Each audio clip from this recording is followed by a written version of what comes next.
Hey guys, do y'all know what this is? I just sold it on eBay for $120. Stay tuned, I'll show you what it is, and I'll show you how I resized this box to get it shipped out. So this is a commercial grade steamer. I picked it up at Goodwill for $20, listed it on eBay, and it sold for almost $120 plus shipping within about a month. This item is a little heavy, but I did calculated shipping, and when it sold, I didn't have the exact box to fit it.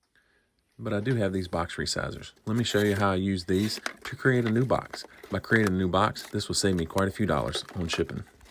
I start by cutting one end off the box. I'm going to save this flap. I may or may not use it. I haven't decided here, but I'm just using it as a guide so I know how big to make my box to actually ship this out. So now that I have this flap in place, I'm going to use my box resizer. It has a perforation wheel. So I set the guide of how deep I want my perforation wheel to leave a mark. And then all I got to do is run it along the sides of the box. Anywhere this makes a perforation, my box will easily fold at that location. So then I just use a knife to cut my corners to be able to fold up the flaps. And as you can see here, right wherever the perforation was, this box easily folds together. So now that I've got this box partially made, I'm going to use some tape to hold it in place. I'm going to start with small pieces of tape to make sure this is exactly how I want the box. I removed the camera where you could see what I was doing, but when you create a new box, you got to cut and make new flaps to be able to fold this together.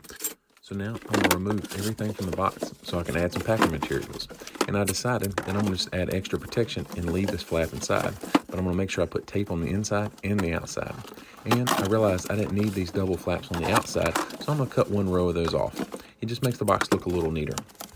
And as I talked about before, I always like to start with little pieces of tape to hold everything in place. So now that my box is coming together, I'm going to grab me some packing materials and let's get this shipped out. So, y'all guessed it, I'm using a pool noodle. This is what I call the cradle method. I just cut one pool noodle in half and then I set it down in the box. It's hard to see here, but if you look closely, you'll see that the pool noodle elevates the steamer off of the ground. And you can see there on the side that it's lightly touching the side. So I'm going to make sure that I add pool noodles around the opposite direction too, so this is protected on every side.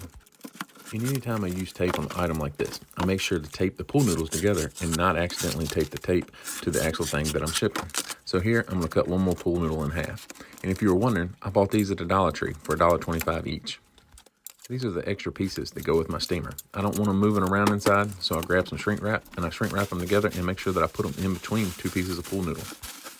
It may be hard to see here, but there's pool noodles on every side, the top, bottom, and both sides. And if I was to close the flap, this would barely move around inside. Now the extra metal pieces would move around inside and also the steamer wand. So now I'm going to use some air pockets to pack everything nice and tight because I don't want anything moving around inside of this box. And I always put a little extra, and sometimes I got to take some out. And then I just fold down the flaps and get it all taped up. And as y'all saw earlier, when I ship a really heavy item, I make sure to use some type of reinforced tape. So I'm going to start with this clear tape, but I want it to look neater, and I also want it to be a little more secure. So I switch over to this brown tape. Again, this unit sold for $120 plus shipping. So I'm going to make sure that it gets to the buyer safely. So this is what it looks like it's all packed up. What do y'all guys think of my box that I made? Stay tuned for part 2, and I'll show you how I weigh it and measure it, and I'll show you how I purchase my label on using the eBay browser.